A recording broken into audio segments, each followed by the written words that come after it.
বড়, আর ওটার রঙও কেমন সোনালি মনে হচ্ছে, তাই না? না না, তেমন কিছু না। ওই কুমড়োটা পেকে গেছে তো, তাই অমন রং হয়েছে। আর সূর্যের আলোয় সোনালি মনে হচ্ছে। আমার অনেক কাজ আছে, তুমি বাপু চাল নিয়ে এবেলা বাড়ি যাও।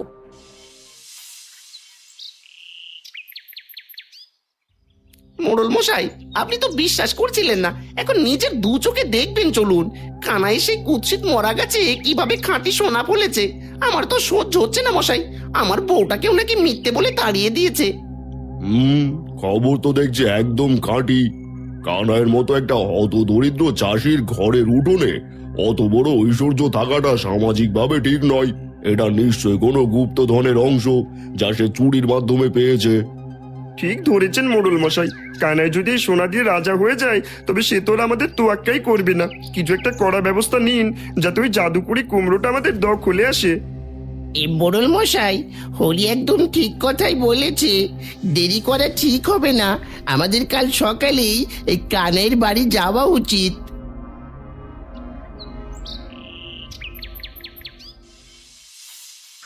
ওই কানাই, বাইরে এসো, হ্যাঁ বাইরে এসো। বড় এক বিপদ আর আপদ জুটেছে তোমার এই বাড়িতে। এই রহস্যময় সম্পদ তো পুরো গ্রামের জন্য অলক্ষণে সর্বনাশ ডেকে আনবে। তুমি এটা সামলাতে পারবে না। কি হয়েছে মোড়ল মশাই? এই ভর দুপুরে এত দলবল নিয়ে এসেছেন কেন? এক মহান দয়ালু ব্যক্তি আমায় দয়া করেছেন, এটা আমার বিশ্বাস আর আশীর্বাদের ফসল। এতে আপনি অমঙ্গল কি দেখলেন? শোনো কানাই, এই জমিটা যেখানে গাছটা দাঁড়িয়ে আছে, এই জমিটার মালিকানা নিয়ে অনেক পুরনো সন্দেহ আছে। আমার ধারণা এটি আসলে পঞ্চায়েতের জমি। সুতরাং এই সোনার কুমড়োর উপর গ্রামেরও অধিকার আছে। এ কি অদ্ভুত আর মিথ্যে কথা বলছেন মোড়ল মশাই। 20 বছর ধরে আমরা এই ভিটায় বাস করছি, কোনোদিন তো জমির মালিকানা নিয়ে প্রশ্ন তোলেননি। এখন সোনার ফল দেখে আপনার মনেও লোভ জেগেছে? মুখ সামলে কথা বলো কানাইয়ের বউ। হ্যাঁ, ভালোই ভালোই বলছি, কুমড়োটা আমাদের হাতে তুলে দাও, না হলে গ্রাম থেকে এক ঘরে করে দেবো, বুঝলে? আমি চাইলে এক মুহূর্তেই তোমাদের এই ভিটে মাটি ছাড়া করতে পারি। লোভের বশবর্তী হয়ে এমন করার চেষ্টা করবেন না। আমাদের কাছে এই কুমড়ো আছে, তবু আমরা গ্রামের কল্যাণের কথা ভাবছি। আর আপনি মোড়ল হয়ে এমন স্বার্থপর কি করে হতে পারছেন? তোমাদের দুজনের মুখে দেখছি কথা ফুটেছে। ঠিক আছে ঠিক আছে, দেখি দেখি কতদিন তোমরা এটা ভোগ করতে পারো। তোরা সকলে চলে আয়। আজ মোড়ল মশাই ওই লোভীদের খপ্পরে পড়ে লোভী হয়ে গেছে বউ, আর বিশ্বাস করার মতো কেউ থাকলো না।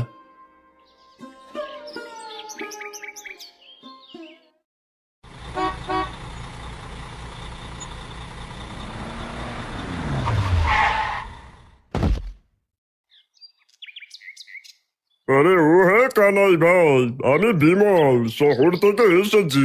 খবর পেলাম আপনার বাড়িতে মরা গাছে নাকি এক অদ্ভুত বড় কুমড়ো ফলেছে, যা দেখতে অবিকল সোনার মতো। আমি সেটি কিনতে চাই। বিমল বাবু, এটা সাধারণ কোনো বাজারের সোনা নয় যে আপনি দরাদরি করে কিনে নেবেন। এটা এক মহান আত্মার পবিত্র দান। আমি এটা বিক্রি করে বিলাসিতা করার কথা ভাবিনি। আরে ভাই কানাই, সোনা দিয়ে তো আর পেট ভরে না। আমি আপনাকে এই কুমড়োর বিনিময়ে নগদ 5,000 টাকা দেব।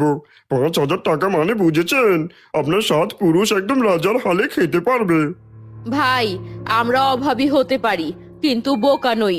এত বড় একটা কুমড়ো যদি খাঁটি সোনা হয়, তবে তার মূল্য তো লক্ষ টাকা ছাড়িয়ে যাবে। আপনি আমাদের 5,000 টাকা দিয়ে ঠকাতে এসেছেন। আরে আরে আরে দিদিমণি, রেগে যাচ্ছেন কেন? হ্যাঁ, এই সোনা তো আসল না, এটা হলো জাদুকরি মায়া সোনা। বাজারে কোনো জহুরি এটা কিনবে না।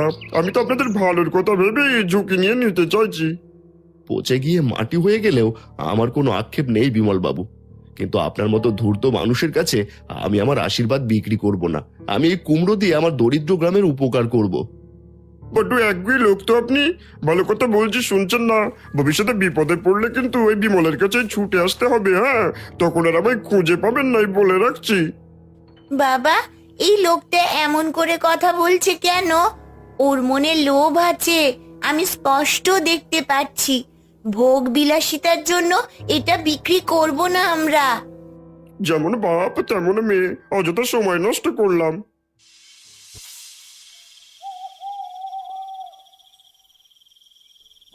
মোড়ল মশাই, সময় কিন্তু হাত থেকে বেরিয়ে যাচ্ছে। ওই ব্যবসায়ী তো শহরে গিয়ে অন্য কাউকে নিয়ে আসতে পারে কুমড়োটা দখল করতে। তার চেয়ে আজ রাতেই আমাদের কাজটা সেরে ফেলা উচিত। তুমি একদম ঠিক কথা বলেছো যোগু। কানাইকে আমি অনেক বুঝিয়েছি কিন্তু সে শোনেনি। এখন বাঁকা পথই ধরতে হবে। আজ রাতে যখন অন্ধকার ঘন হবে আমরা চুপি চুপি কানাইয়ের বাড়িতে ঢুকে কুমড়োটা কেটে নিয়ে আসবো। কিন্তু মোড়ল মশাই, আমার মনটা কেমন জানি কু গাইছে। ওটা তো জাদুকরি গাছ আর জাদুকরি ফল। যদি কোনো অলৌকিক বিপদ আমাদের উপর নেমে আসে। ধুর, বেদু কোথাকার। ওটা একটা বিরল জাতের বুনো ফল ছাড়া আর কিছুই না, যার রং সোনালি। একবার সোনাটা যদি আমাদের আলমারিতে ঢোকে তবে দুনিয়ার কোনো ভয় আমাদের ছুঁতে পারবে না। ঠিক আছে, যখন বলছেন তখন আমি রাজি। আমি আমার বড় কাস্তেটা বিকেল থেকে একদম তলোয়ারের মতো ধার দিয়ে নিয়েছি। কিন্তু মোড়ল মশাই, কুমড়োটা বড্ড ভারী। আমরা দুজনকে ওটা বয়ে আনতে পারবো? আরে লোভে মানুষের গায়ে হাতির বল আসে তা তো জানোই। আমার কুমড়োটা পাটের বস্তায় ভরে টেনে হিঁচড়ে আমার খামারে নিয়ে গিয়ে লুকিয়ে রাখবো। কাল সকালে হরিকে দিয়ে সোনাটা গলিয়ে নেব। কিরে হরি, পারবি না? কি যে বলেন মোড়ল মশাই, খাঁটি সোনা বলে কথা। কিন্তু মোড়ল মশাই, নিয়ে আসতে গিয়ে যদি ধরা খান তবে তো মান সম্মান একেবারে গেছে। তোরা তো আছিস, তবে এত চিন্তা কিসের? রাত গভীর, চারদিকে এক নিস্তব্ধতা বিরাজ করছে। মোড়ল হরি আর যোগু সেই সোনার মিষ্টি কুমড়া চুরি করতে আসে। যোগু যোগু, তাড়াতাড়ি কর। এই তো সেই সোনার কুমড়োটা। তুই তো ধারালো কাস্তে দিয়ে বোঁটাটা এক কোপে কাট। আমি নিচ থেকে কুমড়োটা জড়িয়ে ধরছি যাতে মাটিতে পড়ার শব্দ না হয়। যখনই যোগু কুমড়োর গায়ে কাস্তে লাগানোর চেষ্টা করে তখনই ধারালো কাস্তেটা দুভাগ হয়ে ভেঙে পড়ে। মোড়ল মশাই, এ কি হচ্ছে? কাস্তেটা তো কুমড়োর গায়ে লেগে ভেঙে গেল, কিন্তু এক বিন্দু কাটা গেল না। ও কি মোড়ল মশাই, এই সোনার কুমড়োটা পচা আলকাত্রের মতো কুৎসিত কালো হয়ে যাচ্ছে কেন? তুই নিশ্চয়ই অন্ধকারে ভুল দেখেছিস বেদু কোথাকার। আমাকে দে কাস্তেটা। আরে এ কি বিভৎস দুর্গন্ধ বেরোচ্ছে গাছ থেকে। এ কি কুমড়োর ভেতর থেকে পচা রস বের হয়ে পড়ছে আমার গায়ে। ওরে বাবারে, আমাকে বাঁচান কেউ। এই কুমড়োর ভিতর থেকে হাজার হাজার বিষাক্ত লাল মৌমাছি বেরিয়ে আসছে। ওরা ঝাঁকে ঝাঁকে আমাদের কামড়াচ্ছে মোড়ল মশাই। এবারে ওরে বাবারে, আমার গা জ্বলে যাচ্ছে।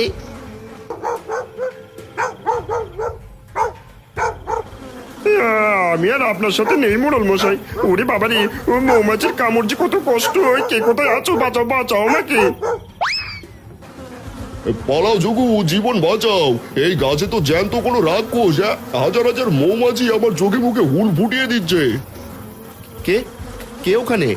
ওখানে কে? আমার উঠোনে কে ওটা? চোর চোর চোর চোর চোর! ধরো ধরো ধরো ওদের! এ কি? হ্যাঁ, এ কি মোড়ল মশাই? মোড়ল মশাই, যোগু, হরি, আপনার এই মাঝরাতে চোরের মতো আমার গাছে কি করছেন? আপনাদের সারা শরীর অমন ফুলে ঢোল হয়ে গেছে কেন? ওদের কুবুদ্ধিতে আমার মনে লোভ জন্মেছিল রে কানাই। তাই রাতের অন্ধকারে সোনার কুমড়োটা নিতে এসেছিলাম। দেখলেন লোভের ফল কত তিতা আর ভয়ঙ্কর হয়। আর দেখুন তো কুমড়োটার কি হাল করেছেন আপনারা। এখন এটি একটি পচা আবর্জনার মতো দেখাচ্ছে। আমাদের মাফ করে দাও বৌদি, আমরা খুব বড় ভুল করেছি। আমরা ভেবেছিলাম তোমাদের সোনা চুরি করে সুখী হব, কিন্তু এই আগুনের মতো জ্বালার কামড় আমি সইতে পারছি না।